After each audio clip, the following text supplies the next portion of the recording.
Seja bem-vinda e seja bem-vindo ao Educação Democrática em Videocast, um programa que busca recolocar a educação na discussão nacional. E hoje nós temos a alegria, eu e o Denis Plapper, que é idealizador desse projeto junto comigo, e o professor Daniel Carr, de receber aqui o professor, sociólogo e escritor Gessé Souza. Professor, muitíssimo obrigado por estar aqui com a gente no nosso estúdio. Obrigado a vocês, pessoal, pelo convite. Eu fico muito contente.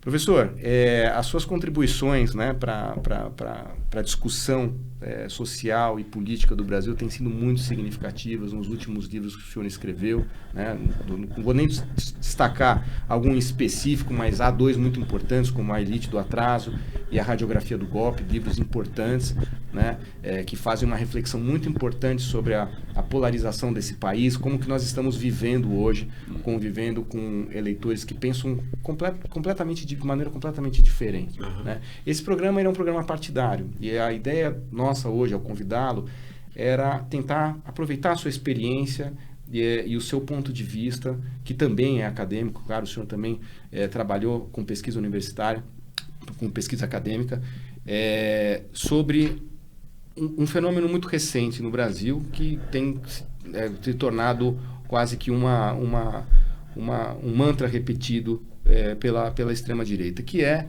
a militarização das escolas. Né? Então, esse é um primeiro ponto que a gente gostaria de discutir com o senhor, e também um fenômeno de privatização, né? Refletido numa discussão que fizemos recentemente, uma intervenção da Prefeitura Municipal de São Paulo em algumas escolas aqui do município. Né? Então, primeiro, professor, vamos falar um pouco sobre esse fenômeno das escolas militares, né? O que são essas escolas e o que elas significam, né? O que essa discussão significa hoje? Né?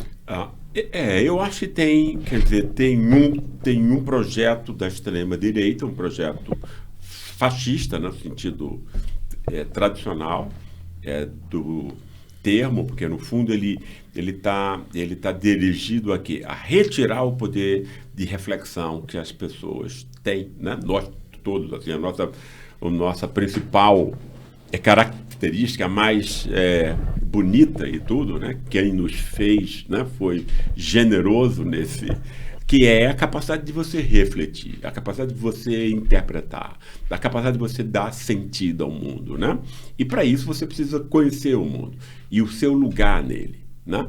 E para isso você precisa desenvolver pessoas, né, com capacidade para pôr a dúvida, conviver com a dúvida, aprender a partir de argumentos que são contraditórios, etc. É isso que faz com que a gente desenvolva a nossa inteligência. Né? E o projeto da extrema direita é de imbecilizar as pessoas. Não existe nenhum outro nome para isso. Né? Ou seja, retirar delas a capacidade, né, delas terem uma reflexão autônoma, portanto, né, e que possa ser facilmente manipulável. Né? O que está por trás dessas escolas é exatamente isso, nenhuma outra coisa mais. Né? Ou seja, você retirar, né, qualquer possibilidade de ter uma cidadania refletida, né, e consciente. Né? Isso é algo montado para a gente ter agora robôs, etc., de pessoas que vão ser utilizadas, né, normalmente em salários que vão ser apertados, etc., e meia dúzia ganhando lá em cima.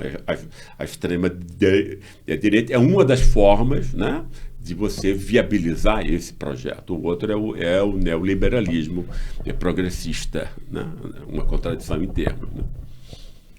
Denis, o Denis é educador, também já viveu de perto essas discussões dentro da escola, né? Queria que você falasse um pouquinho da sua perspectiva e também dessa alegria de receber o professor Gessé com a gente aqui hoje. Puxa, eu vou trazer algumas coisas que me aproximam muito do professor Gessé. Agradecer, é muito legal estar aqui com vocês. Professor, é uma honra imensa poder receber um pensador como o senhor aqui. Que tanto contribui para a gente, né, repensar a história do Brasil, o contexto político que a gente vive, histórico e atual. Tenho a alegria de contar, como lhe disse anteriormente, né, que eu já trabalhei um livro do professor em sala de aula com a turma do Colégio Jordano Bruno. Um abraço para o pessoal, os estudantes que puderem escutar aqui essa conversa. A Elite do Atraso. Me chama muito a atenção como o senhor é muito certeiro na criação dos conceitos, de, né, como que nunca ninguém falou assim de como essa elite funciona realmente para o nosso atraso, para que a gente não tenha um país mais justo, né, menos desigual e o quanto isso ainda é urgente, assim como o conceito que o senhor se debruça sobre o pobre de direita, né, trazendo assim explicações para que a gente possa refletir e entender por que as pessoas votam contra seus próprios direitos, né, contra si mesmas, e sem entender muitas vezes. E aí eu queria te contar também que assim, essa é a terceira, quarta vez que eu tive a oportunidade de gravar uma conversa com meu amigo jornalista Fábio. A primeira foi porque eu estava envolvido na criação da Rede Nacional de Educação Democrática.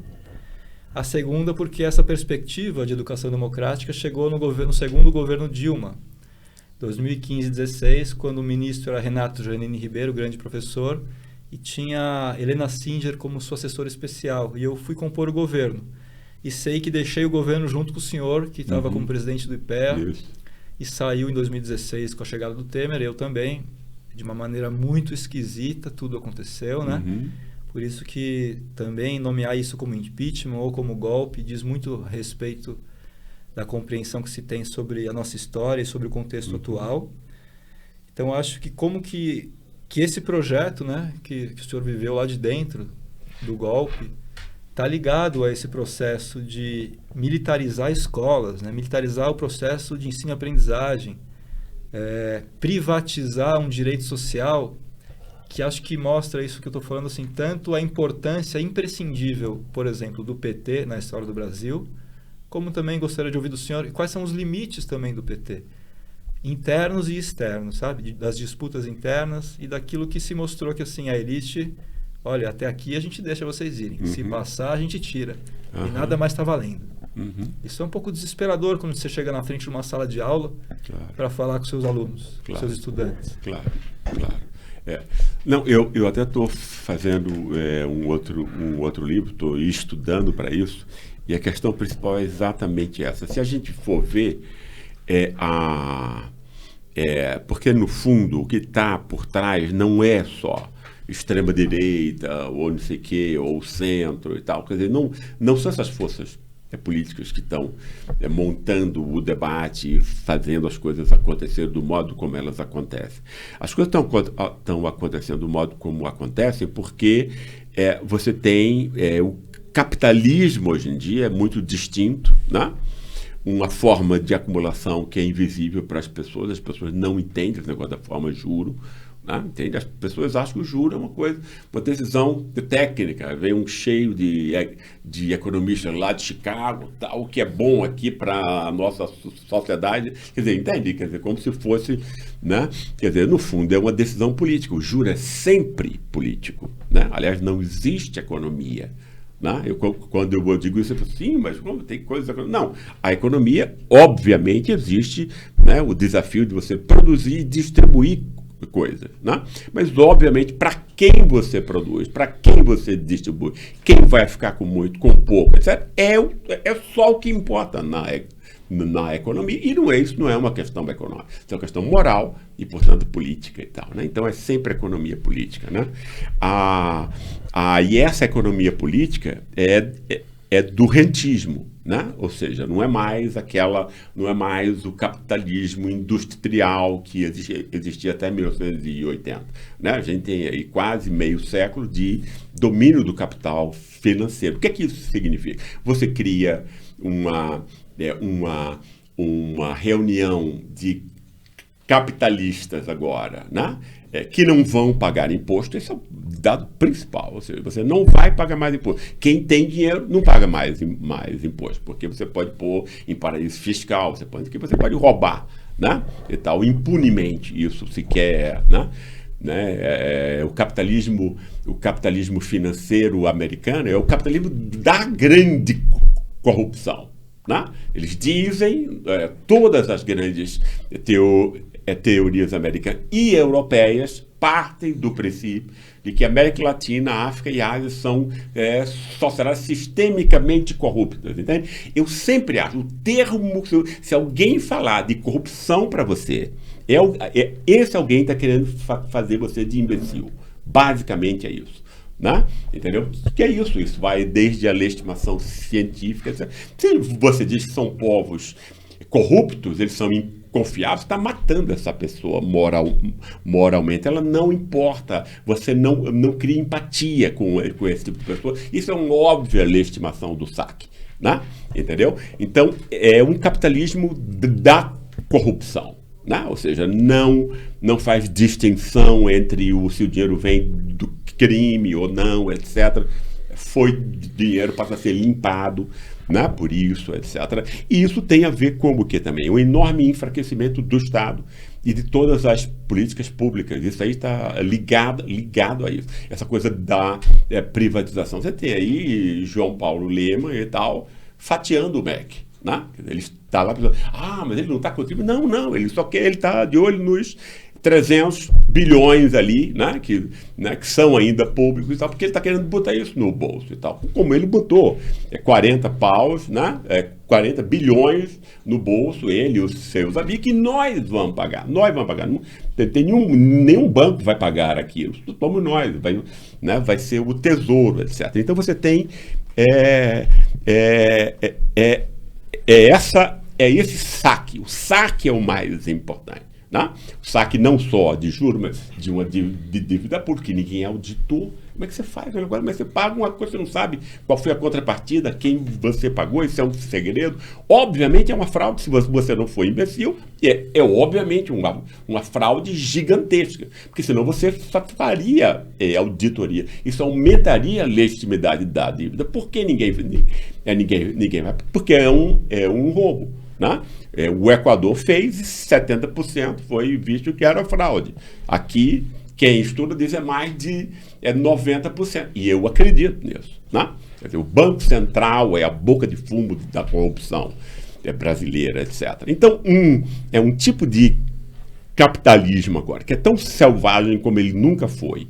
Né? Então ele que precisa enriquecer muito meia dúzia, mas é meia dúzia mesmo, então a gente sabe os nomes até, né? E deixar todo mundo pobre, né? De que maneira você vai tornar isso palatável? Porque todo tipo de poder tem que ser legitimado, né? E as duas formas de legitimação a extrema-direita, que no fundo é racismo, é supremacismo racial, que já existia no Partido Republicano americano, de modo implícito, né? Richard Nixon ganhou o eleitorado dos trabalhadores brancos do sul dos Estados Unidos, que eram democratas desde Roosevelt, né? Entendeu?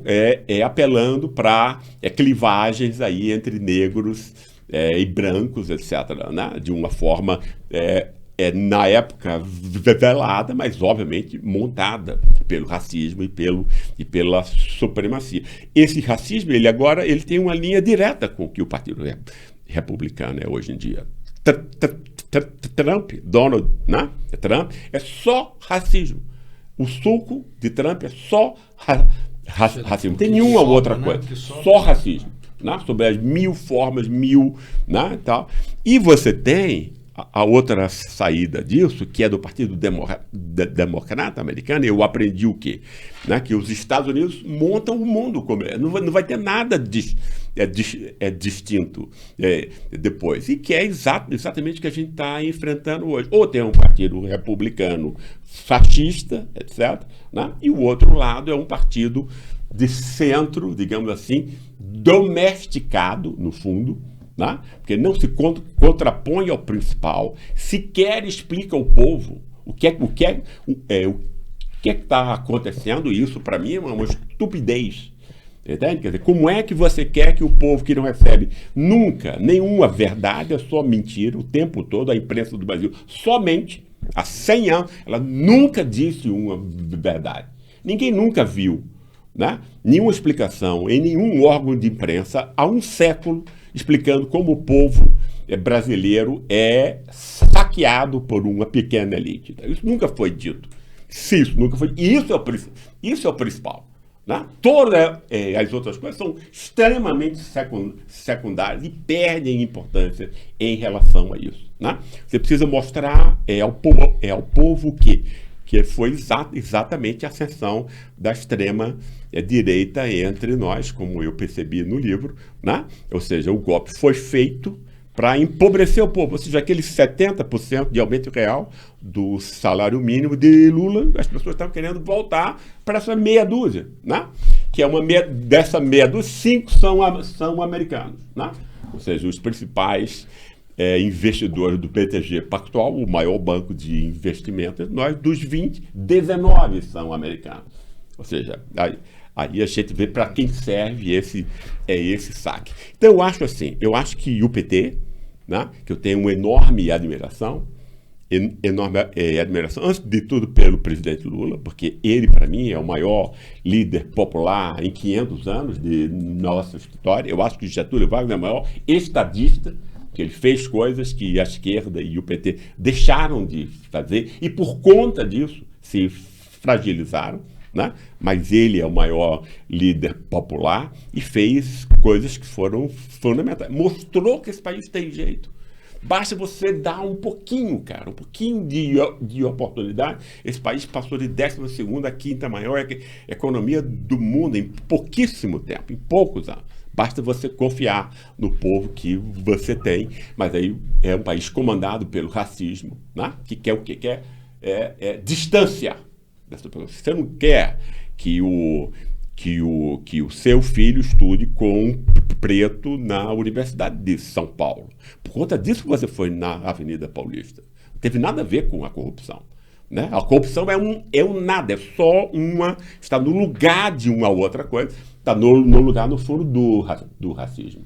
Né? Entendeu? Porque quem sai às ruas dizendo que se incomoda para dar né? Você, no fundo, moraliza o racista branco. Né? Entende? Eu estive lá na Avenida Paulista, foi de 16 de março de 2015 ou de 2017. Só tinha branquinho. Só tinha gente que saiu dos jardins e desceram ali. E tal. Não tinha ninguém pobre. Entendeu? E os caras estavam gritando com enorme coisa, como se tivesse, entende? Então, quer dizer, no fundo ele estava gritando contra a redução, a inclusão popular, a redução das distâncias sociais e medo da competição no bunker do privilégio da classe média branca, que é o capital cultural legítimo. Né? Eles estavam protestando contra isso. Essa canalha não tem nada contra a corrupção. Né? Basta a gente comparar a reação desse mesmo pessoal com aquela corrupção filmada, etc., das malas, Michel Temer, não saiu nenhum branquinho histérico em nenhum lugar nesse país. Então não é corrupção. Né? Se não é corrupção, o que é? Né? Essa que é a questão principal. E eu acho que é racismo. Né? Não é isso? Então você tem que... trabalha bastante isso na sua obra. Exatamente. Que não era uma coisa que eu soube sempre. Né? Entendeu? É uma coisa que, enfim, quando você elege um cara como Bolsonaro, um canalha, tão solidamente canalha como Bolsonaro, é porque é uma sociedade doente. E normalmente a sociedade doente está perpassada por racismo, né? Porque a força irracional é a maior força eleito irracional. Após homenagear torturadores, após falar que o ECA deveria ser rasgado e jogado na latrina antes de ser eleito. Exatamente isso. Todo mundo sabia quem ele era. Não. Sim, e depois de um governo que negou a ciência, que numa época de pandemia, postergou o desenvolvimento das vacinas, e que tantas coisas, né, que foram colocadas tanto no âmbito cultural, social, político, econômico. Né? O senhor já trouxe para o Brasil, mas quando o senhor mencionou os Estados Unidos, né, como de fato o racismo do Donald Trump, trazendo para cá, né? Nos Estados Unidos a gente vê esse movimento muito claro e em alguns outros lugares do mundo também, né? Então, o movimento contra a diversidade, contra a checagem de notícias, né? E as grandes big techs se rendendo a isso. Olha, não é necessário mais checar, esse negócio de dar double checking só uma besteira e tal, né? E quando a gente vem para o Brasil, essa sociedade doente, ela entende, né? Que esse tema que a gente trouxe apenas como um gancho mesmo para essa conversa, que são as escolas militarizadas. a população doente, ela olha para a escola militarizada e fala assim, olha, é um lugar onde o meu filho vai ficar seguro, onde ele vai ter disciplina, onde ele não vai desrespeitar o professor, onde ele vai ter, de fato, onde vai ser uma escola de qualidade, já que a escola pública é tão defasada, é tão onde ele não vai complicada. ser gay, vai ser Onde macho. Exatamente. Isso é o principal. Exatamente. É impressionante. E tem isso também. É impressionante. Né? Esse ponto é o principal. É o que eu vi nas minhas entrevistas com os evangélicos em São Paulo, na periferia de São Paulo, é exatamente isso. O cara não está preocupado se o emprego melhora ou não, se o SUS tem financiamento, ele vai poder fazer uma cirurgia, etc. e tal, ou, né, ou alguma outra coisa racional. Ele está preocupado com a ideologia de gênero na escola que vai transformar o filho dele em viado. Basicamente é isso. Basicamente, veja o nível. O senhor né, também já falou muito sobre como a religião, nada contra o evangelho, mas respeitando todo tipo de fé, de credo, de cultura e religião, mas o quanto isso também tem formado a opinião política. As pessoas já ouviram o senhor falar e escrever sobre isso. Claro, religião não tem nada de sagrado. É um negócio como outro qualquer. Não? Tem empresa religiosa. Mas não é só os evangélicos que são. A igreja protestante, a igreja católica, etc. Todas as igrejas são empresas, né? São empresas que querem angariar clientes, consumidores, no fundo. Né? E a forma, por que a pregação evangélica ela é tão problemática? Apesar de ter, obviamente, tem pastores que são conscientes, legais, mas é uma pequena minoria. Né? Basicamente é uma coisa montada para manipular as fragilidades do pobre e do humilhado. O que é que a igreja evangélica vai fazer com quem é pobre e humilhado, especialmente negro, né? Ele vai pegar esse cara que estava na lata de lixo, porque é lá que a nossa sociedade o pôs, etc. Ele está no álcool, ele não consegue ter emprego, ele não consegue, claro, porque ele não consegue ter um mínimo de autoestima para seguir vivo. Né? Chega num lugar que diz, não, cara, você não está no lixo, você é filho de Deus, você é irmão de Jesus, você tem não sei o quê, tem amigos aqui para parar, entendeu? Então você acolhe o cara. Né? Mas qual é o preço disso? Né? Esse cara vai ser manipulado econômica e politicamente, né? O resto da vida por ter encontrado um lugar de acolhimento que a sociedade e o Estado deveria ter dado. Né? E não deu, né? Quer dizer, no fundo, isso é muito perigoso. Por quê? Porque para você manter essa clientela, né, você tem que produzir o quê? Você tem que produzir uma valorização moral dessas pessoas que são humilhadas. Isso é uma coisa que a classe média não consegue compreender. Porque a classe média não é humilhada nas 24 horas. Então não tem a menor ideia de como o povo age, nem porque aí fica achando o imbecil, que o pobre vota na besta e tal. Para que, claro, poxa vida, você nunca está falando de uma vida que você não tem, você nunca teve a menor curiosidade, no fundo, de saber, né, o que passa, quem etc. Né? Se você é humilhado, a sua primeira necessidade nem precisa ser humilhado. A necessidade mais importante dos seres humanos é reconhecimento social. Não é dinheiro, não é poder. Né? Quer dizer, dinheiro e poder são meios. Meios para quê? Né? Para você auferir uma distinção social positiva em relação àquele que não tem. Na nossa sociedade, novo, moral. Não tem nada a ver com economia. Né? Se tivesse a ver com economia, quem tem $1 bilhão ficaria tranquilo, ia cuidar dos filhos, mulher, passear. Não é. O cara vai passar a vida inteira para ter 2, para ter 3, para ter 5. Então, não tem nada a ver com economia. Né? Tem a ver com a distinção moral que ele recebe. Né? Nós todos precisamos disso. E basicamente, isso significa o quê? Você ser respeitado pelos outros. Tá? Aí chega a pregação evangélica. Esse cara está precisando disso mais do que tudo. Ele é pobre, humilhado, não tem acesso à cultura, não tem acesso à saúde, não tem acesso a nada. Quem não tem acesso aos benéficos do mundo moderno se sente objetivamente humilhado. Você não precisa saber o que é humilhação, isso não precisa ser consciente, é um sentimento, né? Você é jogado para baixo, né? pelo olhar das pessoas, pela forma como as instituições te veem, etc, etc. E aí o que é que faz a pregação evangélica? Não, irmão, você não está na lata de lixo da história, não. Né? Tem gente muito pior do que você. Tem os negros, antes de tudo os negros, quem vai ser o bandido, né? Aí Tarcísio e Nunes são eleitos, né? Porque eles estão prometendo matar bandido, todo mundo sabe que não seja imbecil, que ele está querendo dizer, vamos matar preto, né? Vamos fazer um massacre de pretos, né? É só isso que a polícia faz. A polícia entre nós foi construída para isso, matar preto, a única coisa que ela faz, né?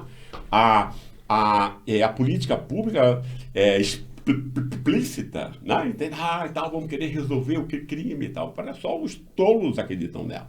Não é isso? Porque a taxa de resolução é menos de 5%. Então ela não serve para isso. Se ela fosse para isso, entende? Ela seria aparelhada e montada para ser outra coisa. Né? Mas o interesse da classe média branca e da elite, que aí não é a culpa da polícia. Né? Entende? É uma culpa da política pública real que ela representa, que é massacrar preto, matar pobre. Né? Aí você chega para o cara e aí diz, não, cara, você não é bandido e tal. Até o negro procura embranquecer. O que é o embranquecimento entre nós? Você assumir os valores do opressor como se fossem seus. Ou seja, vamos matar preto também. Aí fala, claro, então vou votar no cara que vai matar bandido e tal. Né? E aí, mas aí não precisa ser apenas o negro. Pode ser o gay, o homossexual. Pô, você é hétero, cara. Pô, olha aí, cara. Entende? Poxa, você não é gay, papai. Entende o negócio? Como se isso fosse uma superioridade moral. Esse pessoal compra isso como se fosse uma superioridade moral, né? E a mulher também, você reduz a mulher, aí o machismo, toda essa tradição nossa, porque nós somos dominados por duas grandes coisas, o sexismo e o racismo. Né? Isso explica tudo o que acontece entre nós, não tem nenhuma outra. E aí então a pregação evangélica vai criar uma distinção artificial, mentirosa, entende? Porque criminoso é esse pessoal que rouba 40 bilhões, né? E deixa que a gente pague, entendeu? E isso rouba o futuro das pessoas realmente, né? Entende? O país inteiro fica mais pobre por conta do saque de uma pequena elite e tal, que inviabiliza qualquer tipo de projeto, né? Mas não é isso que vai ser tocado na pregação evangélica, que é anti-esquerdista até, né? Porque ela tem muito de magia, não tem nada a ver com o protestantismo. Né? Eu não sei quem inventou essa bobagem. O protestantismo histórico não tem nada a ver, zero, porque ele é ético. Né? Enquanto as igrejas evangélicas entre nós são mágicas. No fundo, é a religiosidade africana, que você joga um pouquinho de judaísmo e de cristianismo, uma pátina, né, para embranquecer. Né? E depois perseguir os cultos. Né? Então, a função que a pregação evangélica tem no nosso país é uma base ancilar para o fascismo. Né? Não à toa apoia escola cívico-militar, etc. E tal, né? Então é um processo de um extraordinário emburrecimento público, porque obviamente as pessoas perdem a capacidade de pensar com o tempo, né? Entende? Continua lá o cérebro, mas ele não foi estimulado, né? Entendeu? Né? Professor, então, desculpa interrompê-lo. Uma coisa que o Denis tentou trazer, entre outras questões, foi como que o senhor avalia, né, o Partido dos Trabalhadores claro. nesse percurso. Porque o senhor mesmo afirmou, houve uma lacuna de Estado, ou um enfraquecimento desse Estado que permitiu que esses movimentos, tanto os movimentos neopentecostais quanto o movimento de extrema-direita, que eles trouxessem esse ser que estava na lata do lixo pelas mãos e falassem, não, nós vamos te dar essa oportunidade, e a partir do momento o senhor vendeu a alma para mim, eu vou levar agora o senhor como massa de manobra para defender conceitos que são contra o senhor mesmo, né? Que é basicamente isso, né? Como que o senhor avalia, assim, porque o senhor também distinguiu o Lula do Getúlio, um como o maior líder popular, que eu também concordo, e que não há sombra de dúvida sobre isso, e outro como um estadista, né? Mas Como que isso se perdeu? Porque eu e o Denis, que crescemos nos anos 80 e depois acompanhamos do governo Fernando Henrique até o governo Dilma, sim, aparentemente o Brasil estava evoluindo. Eu fiz um programa sobre o final da ditadura, sobre os 50 anos do golpe militar em 2014 na TV Cultura, e lá aparecia, eu entrevistei os constitucionalistas de 88, o Nelson Jobim, o Fábio Feldman, o Zé Genuíno, todo mundo falando, não, o Brasil agora não tem. Um ano depois... houve o que aconteceu em 2016, né? Exatamente. Então, como que o senhor avalia essa esquerda que teve a oportunidade? É uma ótima questão. É uma ótima questão, porque ela toca no cerne do problema, no fundo. Né? Porque, no fundo, o que hoje foi, e eu vou tentar ser bem leve, suave e eufemista e tal, houve muito pouca inteligência. Né? Por que eu digo isso? Porque se você não sabe que a atividade política exige que você esclareça o público, entende? Tem um economicismo na forma como o PT atua. Assim, eu vou montar uma economia melhor para as pessoas, vai ter emprego, vai botar o filho não sei o quê, e o cara vai dizer, puxa vida, eu vou votar nesse partido, que é o meu partido. É o meu partido. Né? Em alguma medida, isso funcionou até que os ataques tivessem vindo, né? Entendeu? Mas desde que isso começa a ser disputado, e mesmo antes, né? Entendeu? O que é que você está fazendo aí? Você está eu me perdi um pouquinho na explicação. Assim, o PT. Tá. Exatamente, quer dizer, a fragilidade. Quer dizer, a fragilidade está em que você não disputa as ideias dominantes. Né? O PT é tão produto da ideologia da elite de São Paulo, que se torna dominante no país inteiro. É isso que a gente precisa entender. Né? Entende? E aí, às vezes, eu falo contra a elite de São Paulo. As pessoas acham que eu odeio São Paulo. Não é isso, não. Eu adoro São Paulo. Estou falando que é uma elite que vai dominar o país inteiro, vai comandar tudo. E é ela que vai ser, né, a responsável. Ela que vai criar as coisas como... Entende? Ela que vai repaginar o racismo anterior a Vargas, porque Vargas vai ser o único instante em que vai ter uma luta antirracista, cultural nesse país. Por isso eu acho que ele é um estadista. Ele não estava só querendo desenvolver, ele não estava só querendo criar uma economia pujante, um Estado racional, etc. Ele estava afirmando, né, a dignidade popular num país onde isso jamais aconteceu. Né? Entende? Quando ele diz que o negro, né, é o sal, é o pilar fundamental de nossa cultura, etc. Ele tira o negro da lata dele. Opa, cara, você não é um animal. Você é uma pessoa que pode fazer contribuições, etc, etc. Isso não nos transformou numa democracia racial, mas transformou o nosso racismo, explícito como era, num racismo envergonhado, que é ruim, mas que é muito melhor do que o explícito. Só um idiota acha que o racismo explícito é melhor. E a necessidade que houve disso, né? Por quê? Porque se você tinha uma população de negros e coisas, a elite de São Paulo, que aqui importa, né, podia saquear o Estado ao seu bel prazer. Porque esse é o negócio dessa elite. Né? Ela hoje em dia não produz um parafuso. Né? Ela só rouba, ela só organiza o saque. Né? Ela só faz roubar. E para roubar bem, ela precisa do Estado, dos poderes do Estado, o Congresso, do Banco Central e da sua imprensa venal e canalha, que está no bolso dele. Né? Quando você tem 1930 a afirmação popular de Getúlio, né, dizendo, olha, quer dizer, o samba é a nossa música, o futebol como praticado pelos negros e tal, entende? Quer dizer, jogar a lei dos 2/3, pondo cotas para quem era nascido aqui, e que quem era nascido aqui era mestiço e preto e tal, e não os italianos, os espanhóis que estavam vindo. Entende? Ninguém fez coisa semelhante a isso. Né? Agora, criou um problemão para a elite de São Paulo. Por quê? Como é que você vai assegurar o controle do Estado? Né? Entende? Aí você vai ter que montar uma coisa que não existia antes, que é uma cultura de golpes de Estado. Né? Quem vai ser um cara genial que vai dar as ideias que a elite precisa para isso? Vai ser Sérgio Buarque. Né? E de Sérgio Buarque para cá não tem nenhuma outra teoria nova, né?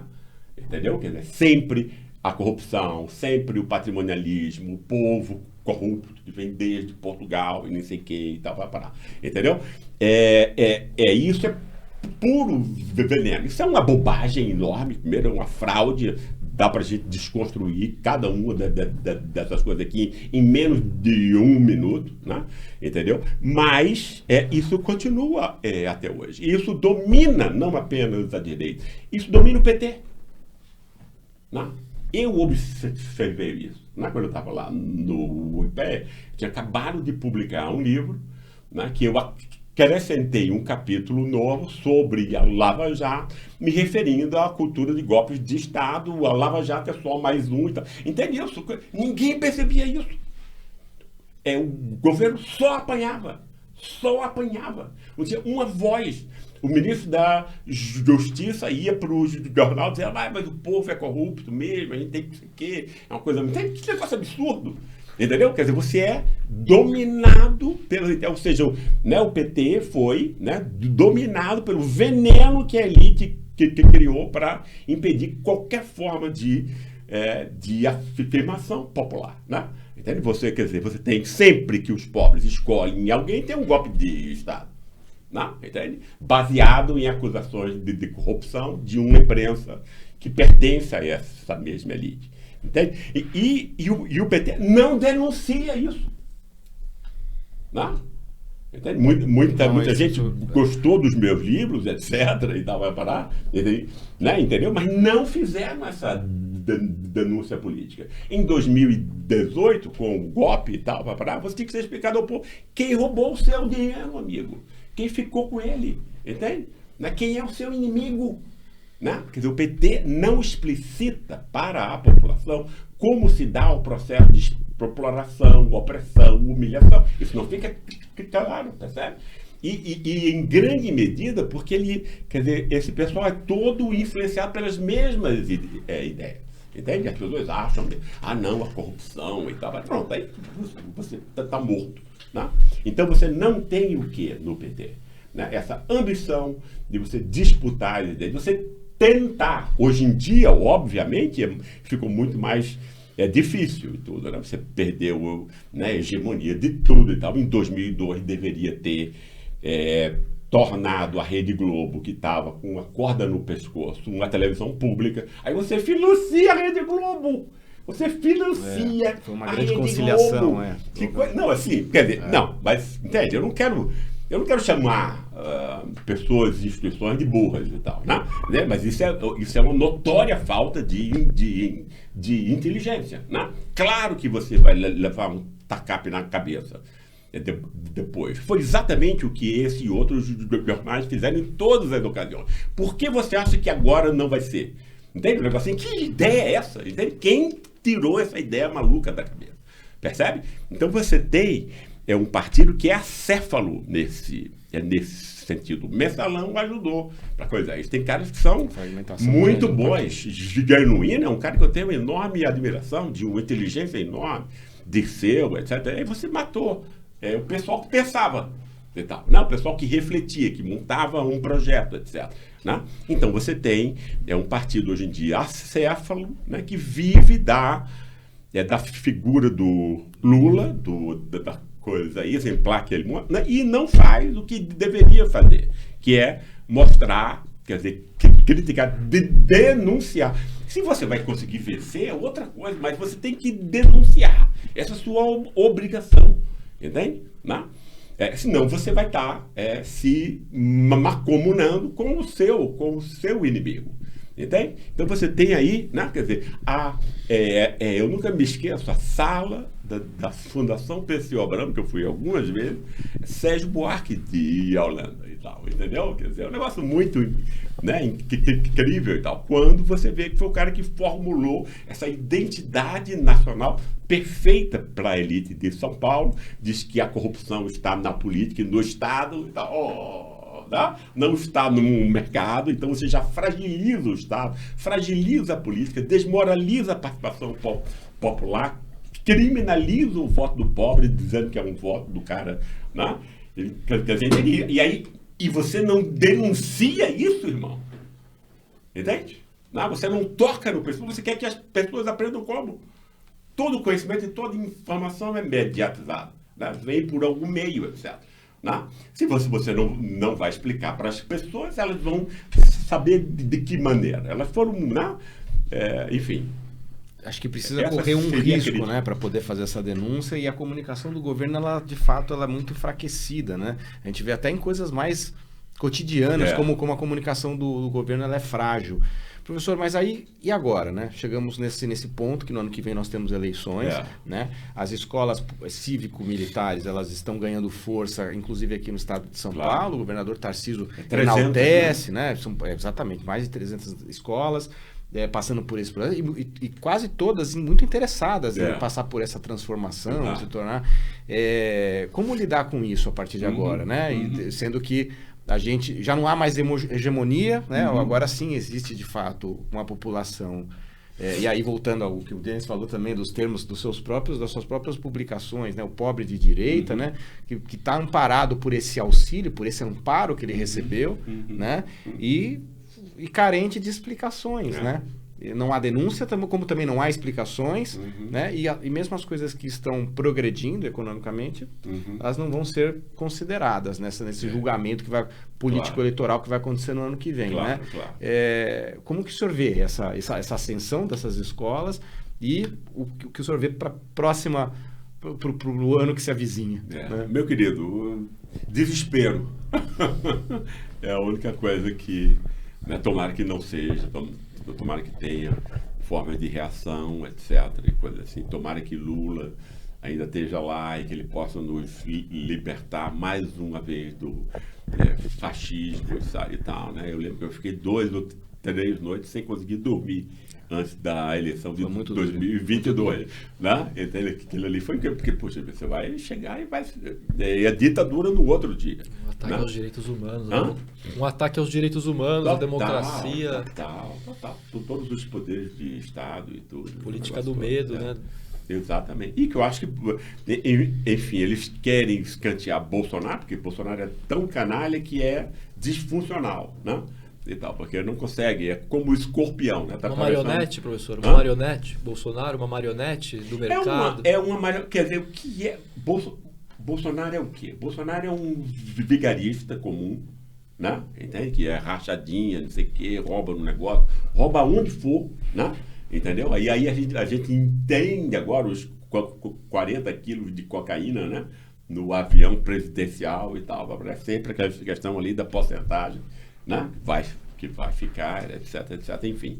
E é um cara que aproveitou esse instante, é um oportunista, né? Ele aproveitou o instante, né? Ele já tinha a legitimidade de quem era um cara agressivo, desrespeitador, misógino, racista, etc. E ele vai incorporar o quê?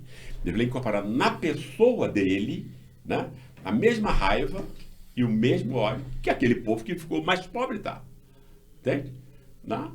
Especialmente se for um branco do interior de São Paulo e do sul, né? Porque, né, quer dizer, a gente tem um país branco aí, né? É um tipo, não, ninguém fala nisso, no país mais racista do mundo. Eu nunca ouvi falar que alguém tenha dito, puxa, olha que coisa incrível, o sul e São Paulo tem 70% de branco, né?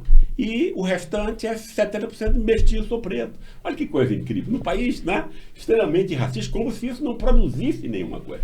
Vocês lembram como era o negócio? Quer dizer, o PSDB sempre ganhava no Sul e em São Paulo. O pessoal dizia, não, meu pessoal tem mais educação, tem mais escola, o nordestino não tem. Então, são formas que o racismo assume. Claro, o racismo, como ele não pode mais ser cultura, explicitado, né, abertamente, depois dele foi interditado na esfera pública, por Getúlio Vargas, né? Mas o afeto racista continua no peito, né? E é o afeto principal. Essa interdição, mas essa interdição também está em xeque, né? Tá, né? Claro, exatamente como, quer dizer, Bolsonaro destampou, né? Como o Trump, né? Sim. né, também. Quer dizer, Nixon ainda ficava dizendo outras coisas para não ficar... Hoje em dia você diz. É uma maneira aberta. E tal, exato. Professor Gessé, é uma alegria muito grande tê-lo aqui com a gente. Eu acho que essa conversa, eu espero que não seja a única, que a gente possa recebê-lo futuramente para tratar de outros assuntos. Com muito prazer. É um prestígio grande para esse projeto que começa e eu fico muito feliz. Queria te agradecer verdadeiramente aqui de coração. Obrigado, querido. E convidá-lo para retornar. Claro. Tá bom? Tá muito ótimo. Obrigado, Denis, também. Muito obrigado, meu amigo. Obrigado, Fábio. Né? Obrigado, professor Gessé. E obrigado a todos que nos acompanharam nessa edição do Educação Democrática em Videocast. Até a próxima.